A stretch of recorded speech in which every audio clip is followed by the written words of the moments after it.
And with that, we can go live, and we got a bunch of people joined up already here. We got Juana Mena takes top honors here on Facebook. Buenas tardes.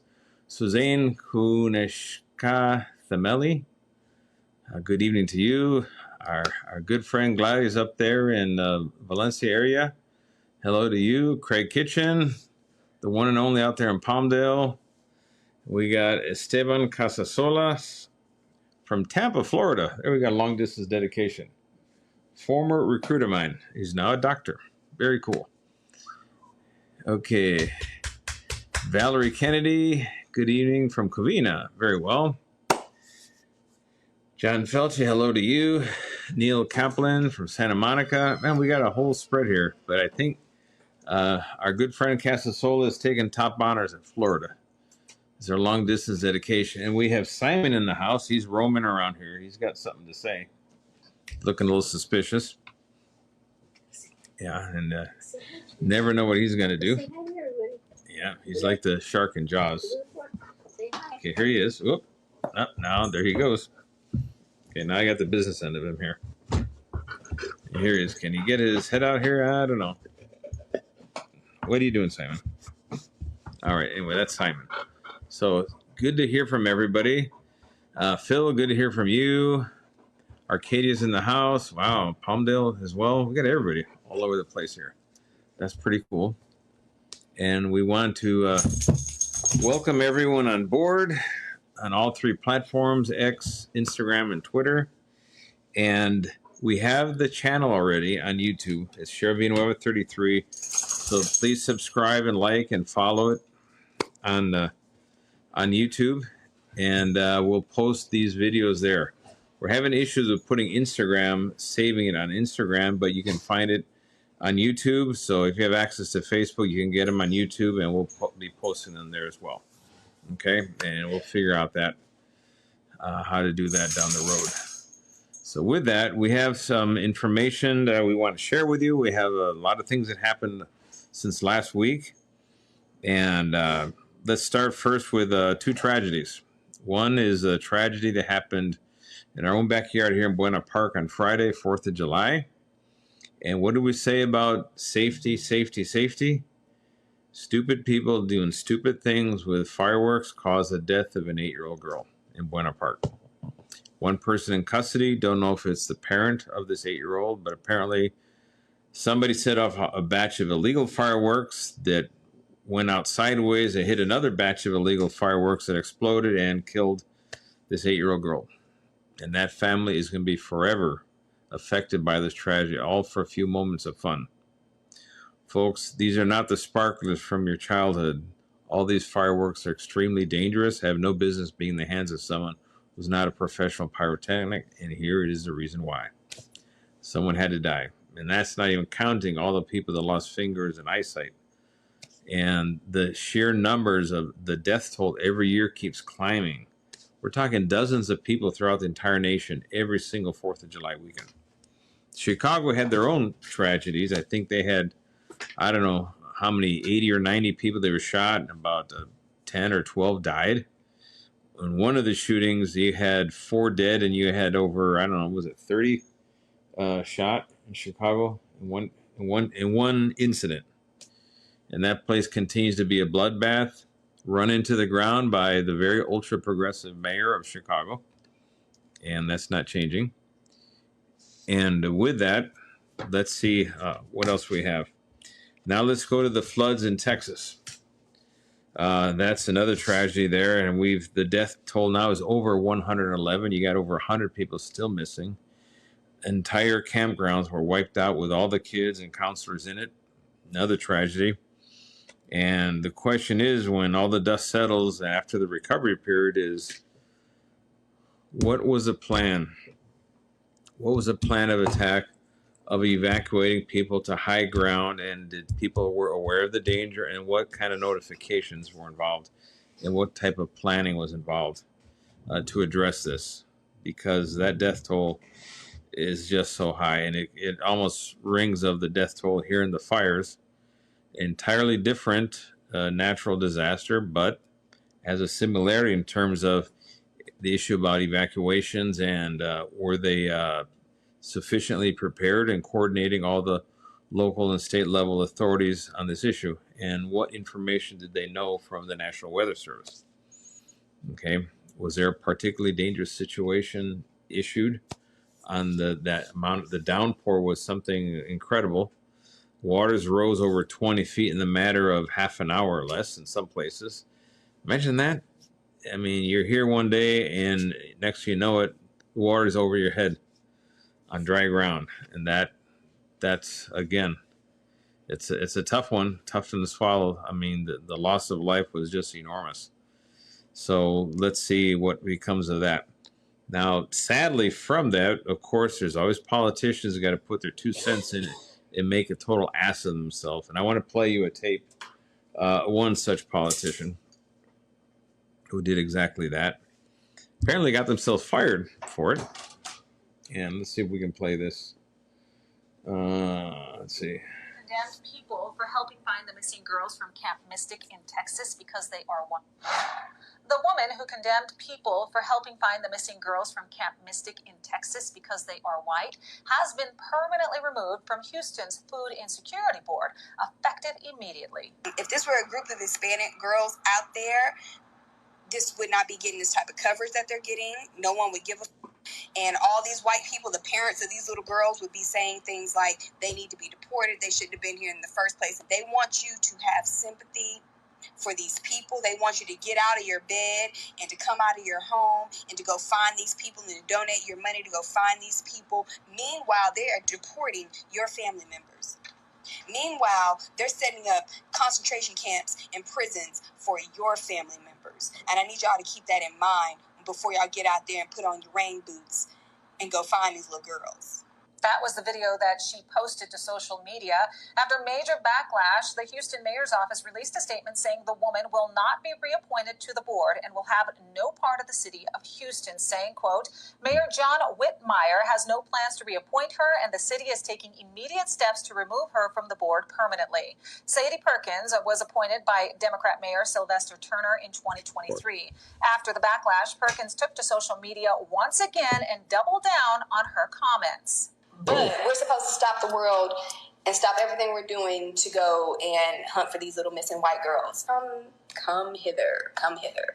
I would love to see you walk your way through this gate and see if you're not going to be leaving out of here in a duffel bag. I'm wearing one of my favorite pairs of socks today. Wow. It's George Washington. That, I don't even know where to begin with that. But some people, all they can do, they're race hustlers. That's all they can do is live and breathe. Everything comes down to skin color. The lessons from MLK were apparently lost on these people. Eat at orchards, good food. And the issue is what, Texas is going to have to sort that one out. That's all I can say on that. But now let's focus on Texas and 2 other things that happened in Texas. The other 2 things that happened in Texas is we had 2 attacks. Now let's going to focus on ICE. They're doing deportation operations all over the country. And in 2 occasions in ICE, I think one was by Galveston, another one by Alvarado, Texas. They were at ICE detention facilities, and a group of 10 individuals, all dressed in black and tactical gear and bulletproof vests, assaulted ICE agents, ended up shooting one in the neck, and came under fire. The 10 were arrested. And then another separate incident, someone with a rifle came and assaulted officers in ICE at a detention facility. In fact, one of the ICE employees, I think, was shot in the knee. And in the other case, an officer took a round in the neck. Thankfully, it wasn't a serious wound. That both individuals are going to be okay. But the point is, in both of these attacks, they were violent felony assaults against law enforcement officers doing their job.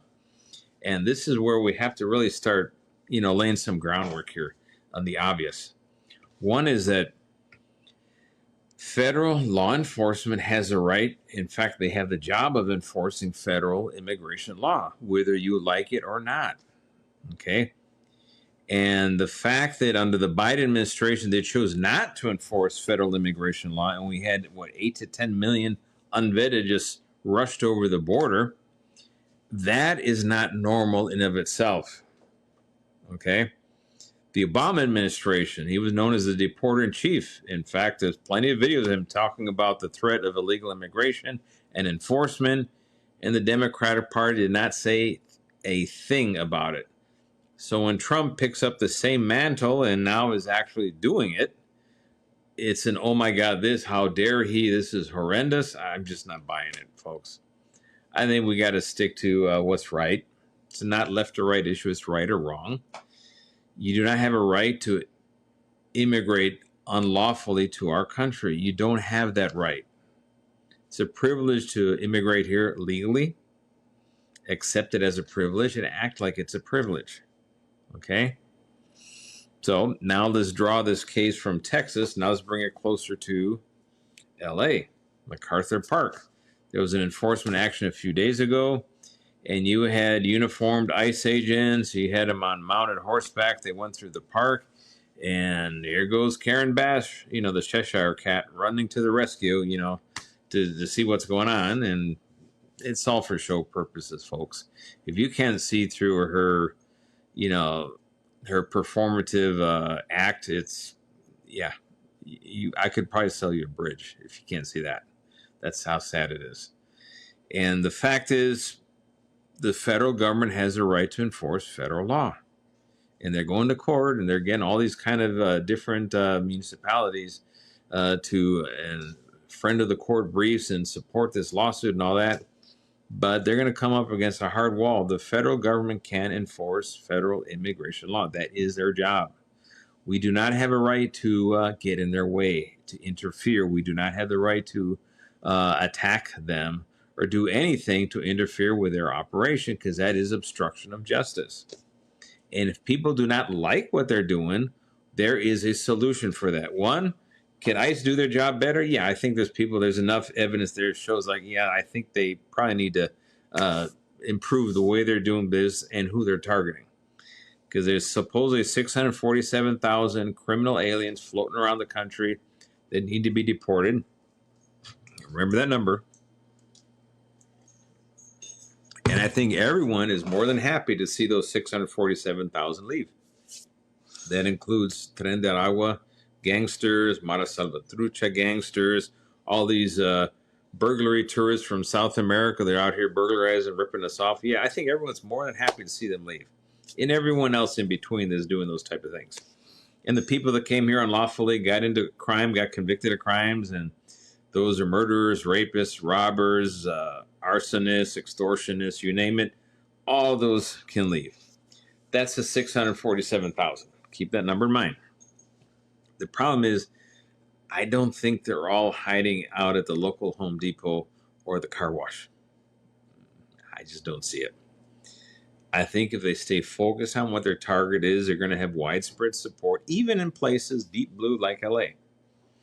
But when they lose their focus, what you're doing is you're increasing the conflict with the local community. And then you're just not effective, because now you're dealing with all these pissing matches, but the bad guys that you want to get are going to keep, walking away. So stay focused. My recommendation to ICE, and stick to the ones you say you're going to get. I think you'll have a lot of support there. But when Bass comes along and says, oh, you can't do that, it's unconstitutional, it's illegal, what she's doing is really dangerous, and it's irresponsible, it's reckless, because what she's doing is she's fanning the flames of hatred towards law enforcement, and that's bleeding out, we're already seeing it, into local law enforcement. It have nothing to do with immigration enforcement, but now they're blaming either LAPD or the sheriffs or even fire department. I think there was an issue with the fire department because someone went man down on one of these ICE operations. They called local paramedics who came, and all of a sudden now they're getting insults from a gathering crowd, and they're just there doing a job. They got a person down that needs medical care. That's what they came for. But mobs that gather and a flash can be extremely stupid, and they're proving it with stuff like that. But the point is, Karen Bass knows this. And like the consummate slimy politician that she is, she's more than willing to fan those flames of hatred and ignorance and claim that what the ICE is doing unconstitutional, it's illegal. Well, if it's unconstitutional or it's illegal, there's a forum for that. And it's not her. She has no standing on that. It's the people who are being detained who can file a complaint, file a lawsuit, do all those things. And there's remedies for that, and there's a platform for that. And I encourage them, if you feel you were harmed in any way by ICE, by all means. That's how the individuals go about seeking redress if their constitutional rights were somehow violated, they were roughed up or whatever. There's an avenue for that, and do that. And the other solution is not making publicity stunt lawsuits. They're going to fail miserably in court. The avenue for seeking redress from the political perspective is Congress. Yes, all those congressional people that have been voted in office for decades, the Maxine Waters of the world, who's been in office for what, like 30 years? What immigration reform has she embarked on? None. That's the whole point. Karen Bass, when she was in Congress, she spent a lot of time voting to rename post offices, but how much votes did she put out there? How many plans she did to address immigration reform? That's where it's at. Now, if there's true congressional leaders in both the Republican Party, the Democratic Party, they need to pull their heads out of their ass and actually get together and figure out, how do we fix this mess once and for all? What does that involve? Well, there has to be some way. One, you're not going to deport 12 to 20 million people. It's just not going to happen. So people who are harboring that fantasy, they need to lay off that. Okay. Here's what someone wrote here. Pray do. Criminal aliens are the priority, but they can target anyone here illegally. Didn't you just say they can enforce immigration laws? You're either all in or not on enforcement. Well, no, that's actually not very true. Why? It's simple. I'll give you a prime example. On the freeways, and I agree in principle with what this guy is saying, but we have to deal in the world of reality. On the freeways, speed limit says 65, but if you go on the freeway doing 65, you might get run over and rear-ended because everybody's going 75, 80, 85. So one CHP cruiser goes out there, who can they pull over? One person. Can they pull over the 300 that are going to pass by the time you're getting your ticket on the side of the road? No. Okay. There is a physical limit on the capacity to enforce law. The same thing with immigration enforcement. There's a physical limit on the capacity to detain people in a constitutionally sound manner, okay, without opening up concentration camps. There's a physical limit to that. There's a limit to the amount of people that can be processed through the immigration court system. And there's a physical limit to how many people we can deport in a way that passes constitutional muster. In other words, we can't herd people into cattle cars and ship them south. That's not going to happen. So there's limitations on what we can do. In getting those 647,000, I guarantee you is going to max out our capacity to process, offer the due process, and do the deportation of those. So if you're adopting, well, anything goes and everybody goes, no. Because what you're doing is you're missing the big targets because you're going after the low-hanging fruit. And you're using quotas instead of using targeted enforcement. Stick to the targets. You have the people's support. Okay, it's as simple as that. Okay, so the people say, well, they're here illegally. It doesn't matter. Yes, it does matter. Because you cannot grab everybody. It just is not going to work. I think what this person is confused about is that you said that they could enforce the law. Mm-hmm. And that's true. They could, everything Karen Bass is saying that they can't do or shouldn't do or whatever, she's full of shit because they could do it. Mm-hmm. Now, what you think personally, that's your opinion. That's not saying that you're not saying they can't do their job. You're saying they could do their job. but they should do it a little wiser. That's what you're saying. You're not saying that ICE can't do. You're not on the fence on it. No, ICE can do. Yeah, no, I agree with you. And the principle is, yes, ICE can enforce and deport or round up anybody who's here illegally. That is their right. That's the letter of the law.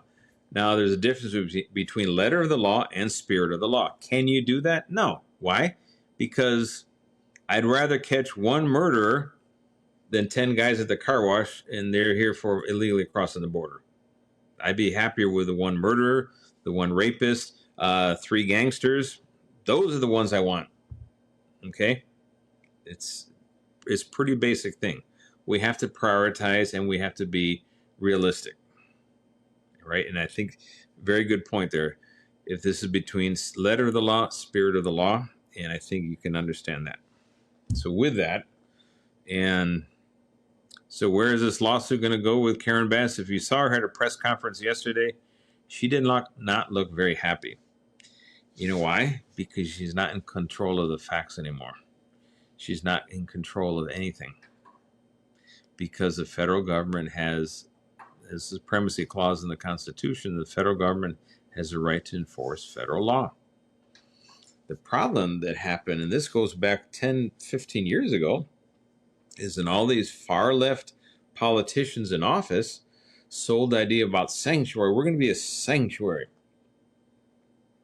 And okay, the sanctuary policies that they put on the books does not waive federal immigration law, but it created a false perception in the community that ICE could not come in and enforce federal immigration law. So they've created the conflicts by giving the false illusion that ICE could not do their job. And now that's where it's coming here. Okay. Now here I got Glenn Anderson. He put a comment here on Facebook. Should never have removed ICE from the jails. Those are the criminals everyone supports deporting. All that did was make ICE go hunting in the community. There's a fine line between a position of the people support deporting criminals and ICE shouldn't be where the criminals are already gathered. Might reconsider that decision to remove ICE from the jails or explain why that decision was a good one and the impact it hasn't had forcing ICE to hunt in the community. No sanctuary jails. Well, Mr. Glenn Anderson, what was true in 2018 and 2019 is not true in 2025. Okay? Everything changed. All right? What we did do is ICE was actually operating out of the jails. So we were perceived as being part of immigration enforcement. Big difference. What we did do, ask them, get your criminal warrants and we'll give you your crooks. And they didn't do that until just this year, 2025. Now ICE is doing it the right way. They're getting criminal warrants and they're removing inmates from the jails with criminal warrants, the way they should have done a long time ago. That is working. Okay? So big props to Bill Asaley, the assistant U.S. attorney, who figured out, did it the right way. We were sued and we lost in court on a lawsuit because someone challenged ICE's what they call administrative detainer. And because an administrative detainer was holding people in prison beyond their release date and they had no criminal charge attached to it, they were deemed unconstitutional. Okay? So that is a big difference, Mr. Anderson. And then in 2020, Trump was still in office. The border was secure. So this was a very stable population. Everything changed under Biden. When you had the open borders and you had millions of people flooding over unvetted, now it's an entirely different ballgame. Okay, so now you have to have more cooperation in the jail setting than you had in the past, and that's perfectly fine. Okay. And the big thing here, removing ICE from a jail, you didn't prevent them from doing their job, and you didn't obstruct justice like all these idiots are doing now.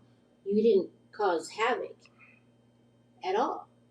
No, we so just had people need to understand that you didn't allow them to have a desk and computers and an office when your own deputies couldn't even get computers.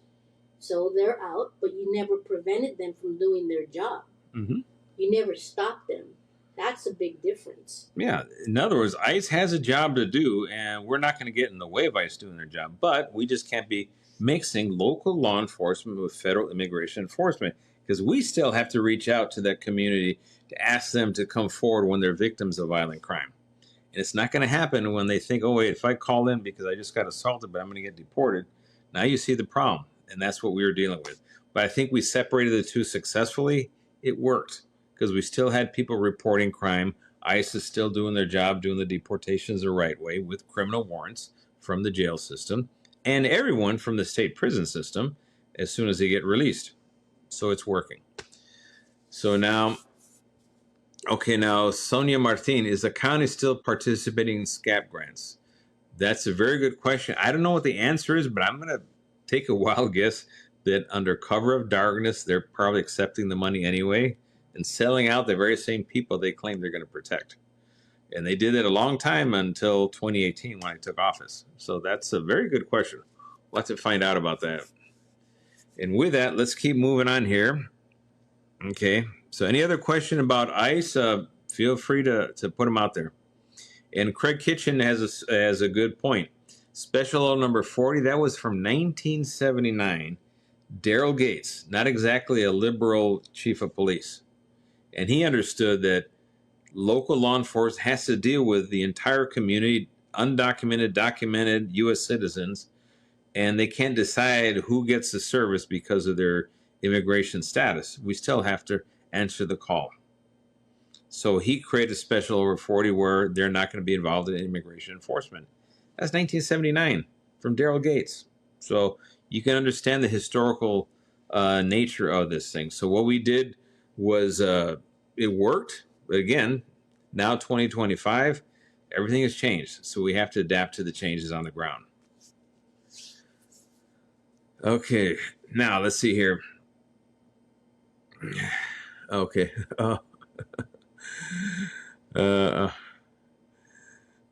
Okay, Craig Kitchen says you said the B word. He cracks me up. All right. With that, let's go on to another topic which came out in the last over the last week. Apparently, the sheriff, our Bunker Bob, the flailing sheriff, came out from under his desk where he's been hiding for quite a while and went to NCCF, which is the North County Correctional Facility, to have a ribbon cutting ceremony for something called the Wellness Room, the Brig, because they're interested in stemming the rash of suicides. That's Simon sounding off about a helicopter. And that's the suicide rate, which is astonishingly high, historically high. In fact, leads the entire nation, the LA Sheriff's Department. And that's a category we never want to be part of. But and Mr. Luna, in his grandiose scheme of things, decides that, well, we'll install a wellness room in NCCF with video games and pinball machines, and somehow we'll call that wellness. And I can't think of anything more tone deaf than that. If Mr. Luna was interested in the health and welfare of the entire sheriff's department, he would submit his resignation today. That would automatically be a boost to morale of the sheriff's department. That's what would work. Okay, are you listening, Mr. Luna? Maybe your little aspiring little backstabber there, Jason Skeen. Maybe he can share this with you. Okay. So, and I mean, this thing they were very proud of this thing. They put it on social media. Oh, look at us. We're cutting this thing and it's so important. The wellness is such an important thing. Who would have thought that someone who campaigned on wellness would set a record for the greatest number of suicides ever visited by one agency in such a short period of time? Who would have thought? Deputies pushing double shifts, triple shifts, back-to-back doubles, left and right, lifting the minimum overtime cap. All these things, they don't need a wellness room. They need a break. Yeah, they need the ability to do the job, go home to their families. And that, I mean, it's just bizarre. So anyway, there you have it. And let's see. And then speaking, oh, go ahead. You know that whatever he calls it, that arcade looking thing, it looks like a fucking tweaker room. That's insulting to me and offensive. And supposedly it's open for everybody. Yeah, right next to the watch commander's office. Who's gonna walk in there? And what about the east side of the deputies? Everyone over here. They have to drive all the way to NCCF to sit in this tweaker room. Real good. Real good. When your operation is spread out over 4,000 square miles, and there's 67 different units of assignment, one pinball machine and one dimly lit break room is really not a wellness plan. It's more like a, hey, look at us, type thing. I mean, that's, what else can you say? And this guy writes here, D. Moreno. Funny thing about that wellness room is that it was funded privately and not through the sheriff's department or any of the board of supervisors. Well, somebody got suckered. So someone's paying a bill there. I wonder who it was. Might as well better have a cigar bar and a wine bar, and that'll be relaxing. Yeah, other people saying, why don't they make a gym out of it? Oh, wait, but you can't work out on the... Oh, my God. So, oh, man, so many bad things going on at once. And let's see here. So, anyway, that thing, yeah, it got destroyed on social media. So, and with that, it all circles back to this whole thing about the staffing crisis. So, it turns out that last week, there was a Civilian Oversight Commission meeting, or I don't know if it was last week or about 10 days ago. And the sheriff acknowledged that they were short 2,957 employees. Of course, Jason Skeen, a week earlier than that, said in May, end of May, that they were short 4,166. So it looks like with a stroke of a pen, Luna eliminated 1,209 positions. Where'd they go? Who knows, right? And that's the whole point. He is incapable of righting the ship. We need to be hiring like crazy left and right. And then he's going to thank the board for having these classes. The way the budget system is supposed to work, when you're down over 2,000 sworn and 2,000 civilian, is get out of the way and hire as many as you can. Do it the right way. Don't cut corners. Don't lower the standards, which is what he's doing, because now he's creating other problems that'll have to be resolved years down the road. And that same thing happened back in 2005 to 2008 when the sheriff's department lowered the standards, and that's when Paul Tanaka was running amok, running the department into the ground, and Luna, or Sheriff Baca, was who knows where, had his head in the clouds. And then we paid the price years later because in all these corruption charges and all these bizarre things that people were doing on duty, putting heroin in burritos and stuff. Yeah, we paid the price with dirty cops when you lower the standards. Same thing is happening right now. They're lowering the standards. Okay, and that is not going to end well. I guarantee you that. So let's see. We'll keep our eye on that. And the last thing we heard about is the LA Times had an article about Hochman returning the DA's office to normalcy. Of course, there won't be a corresponding article about Luna returning the sheriff's department to normalcy because it was normal when we were in charge. Now it's torn asunder, and the Times just can't admit that. So we have to pretend everything is okay. So with that, I think let's go to the questions. And let's see what they have to say. Okay. GNL. No one in Congress cares about immigration reform. If that were the case, reforms would have happened within these people's first decade in office. That is very true. And then another decade happened. Then another decade happened. Oh, Lord. You got people in their 80s in Congress. They stopped actually working for the people 30 years prior, 40 years prior. Okay. Here's one. Gladys says, Luna the puppet was in my town on 4th of July, and he participated in our parade, and he was not welcome. He had way too many boos. Does not surprise me at all. Okay. And Vivian Rose Lewis Haney says, you're right. Thank you. And Jenny LX says, that's right as well. So you got two. Thank you. Mm-hmm. Gal Sarah. The reactions on social media to the floods in Texas are showing who has compassion and who is heartless. That's very true.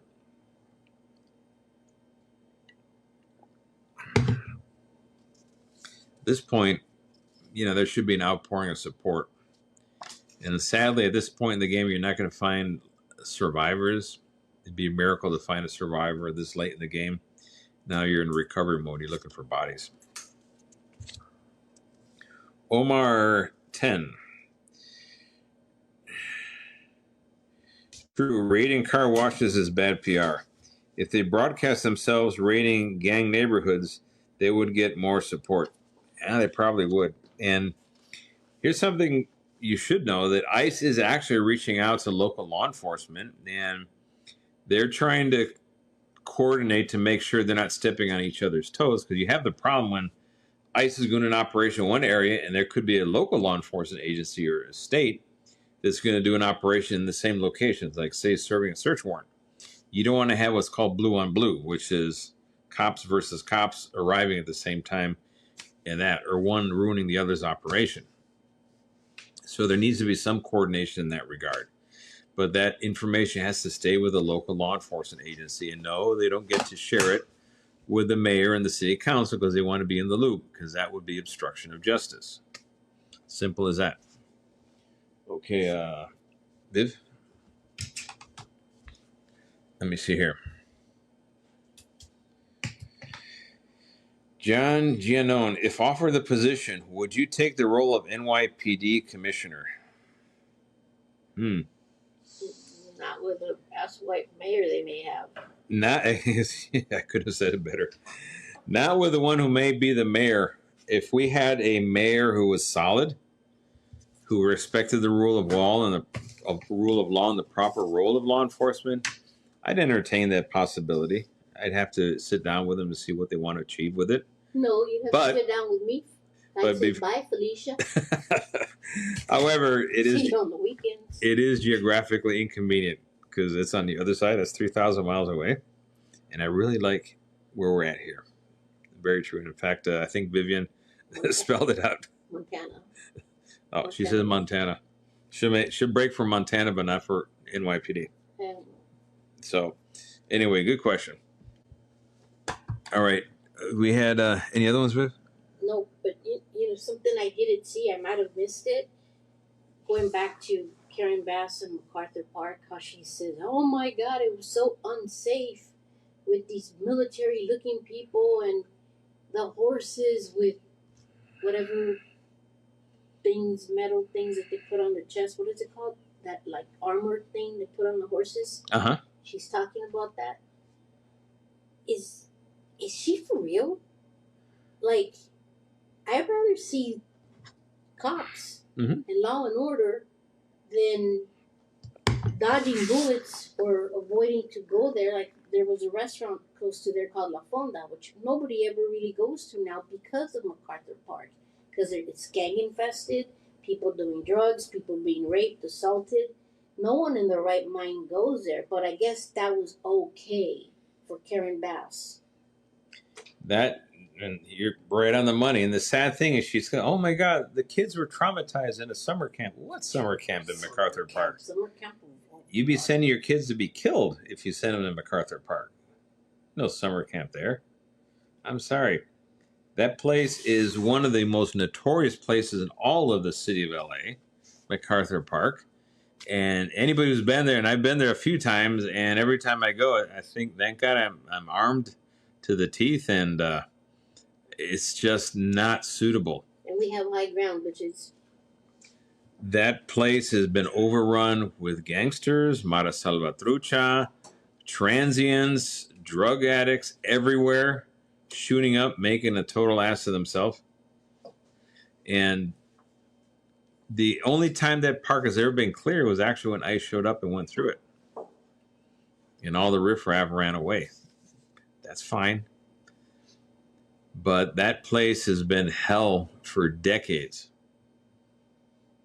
In fact, LAP doesn't even go into that park unless they have a call for service. That's how bad the situation is. There's people that want to do a radio broadcast live from there, and they can't do it because their insurance won't cover it. That's how bad it is. And Bass is upset about ICE showing up there with horses. I say thank God they showed up there with horses. Wow. It's amazing. Okay, so Darlene Barrowhill. Not to get off the subject, but what do you think about Newsom's going on campaign road? They're saying that his numbers are way up for the presidential run in 2028. Well, I'll say this. Newsom is as slimy of a politician as I've ever seen with my own two eyes. Self-serving, self-aggrandizing, absolutely tone deaf to reality, what's happening on the ground, and an uncanny, does he even listen to himself, what he says? I don't know how that works. What is he doing in South Carolina? He's destroyed the state of California.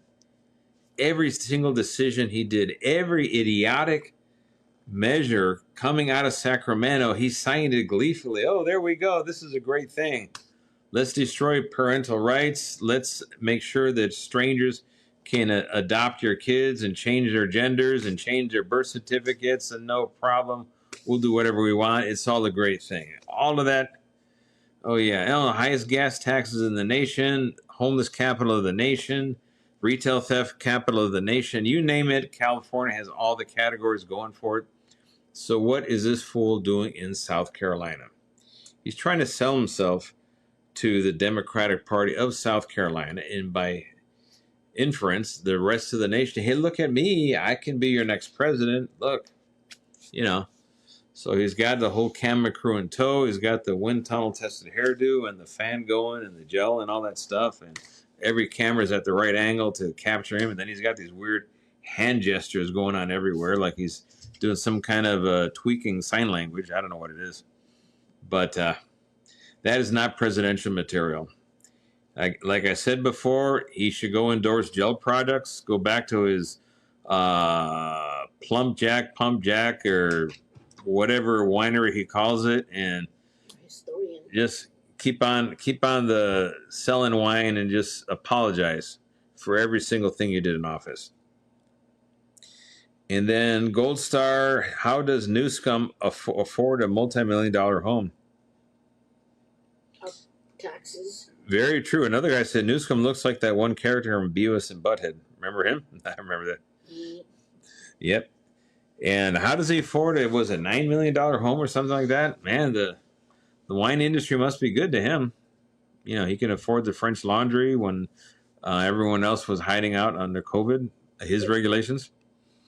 People need to get trucha. You know why? Because I read that the way he's speaking out against ICE and Karen Bass, that their polls, they're on the rebound.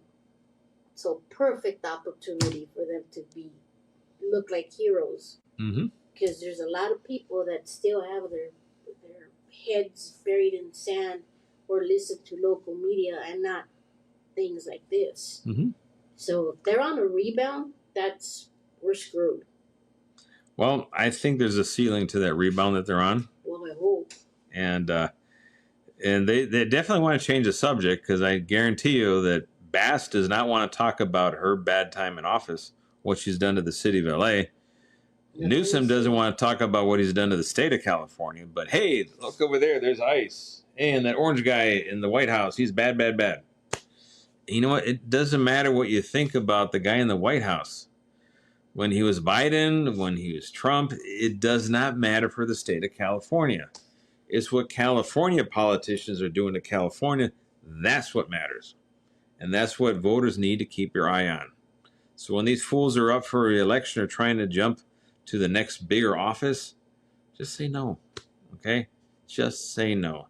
These people have already demonstrated they're incapable of leading. All they're going to do is advance party ideology, far left ideology. Voters will never have a chance to vote on it, and you get all this weird stuff. Prime example, care first, jail last, from the Board of Supervisors in LA County. Did anybody ever vote on that crap? No. But there they are, imposing it against the will of the population. That's how sausage is made here in California. People need to start waking up. And otherwise, it's not going to get any better, folks. It's going to get progressively worse. Okay, mark my words here. Okay, any other question? We're good over here. Good over here. We're good over here. One more right here. We got one more over here. Let's see. More of a comment. This is a comment from Official Situate. I mean, anyone who has an IQ of a brick will look at California as a whole, and no one else will want that for their state. It's ridiculous how they destroyed a once beautiful state. That's true, but people forget. They forget the things. They've already. There's no mention about the homeless missing money. There's no mention of all the corruption of the fires, their delayed response, leaving out of town on vacation to, where did she go? India? Ghana. Oh, Ghana. Okay. It's all forgotten because now she's focusing on this, but we got to be there to remind them we haven't forgotten. Okay, Michael Moran says Newsom will never be president. He can't even run California. He failed California. Yep. Okay, very true. Okay, Tommy Jimenez. Good to hear from him. He writes in here, work with you for years, learned a lot about you as I read your book. Parts of your life I never knew about. Retired prior to you being sheriff. I had a great career, performed tests, and most never got the opportunity to perform. Glad to be retired, although I would gladly go back under the leadership of a great leader, of a good leader. Both of you enjoy. Oh, I appreciate that, Tommy. Thank you very much. And enjoy your well-deserved retirement. This man worked his tail off as an outstanding patrol cop and detective extraordinaire. Definitely. So with that, I think appreciate that. And let's see here. Nothing else. We're good to go. Everyone, stay safe out there. And one last note, another tragedy. 1-year-old killed in Bakersfield because an idiotic mother decided to get fillers on her lip and left her 1-year-old and 2-year-old locked in a car in a parking lot when the outside temperature was 101. She was in this salon getting this crap done for hours. The car automatically shut off the air conditioning at the 1 hour mark. And they basically roasted the kid. The smaller one roasted to death. And the inside temperature of the car was over 140. The 2-year-old survived by miracle. But from reading about the story, apparently babies don't have fully developed sweat glands yet, so they cannot sweat and regulate their body temperature.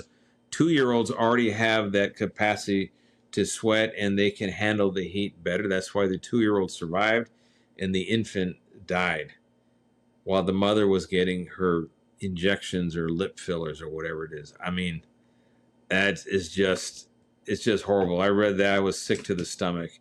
And folks, that was in Bakersfield.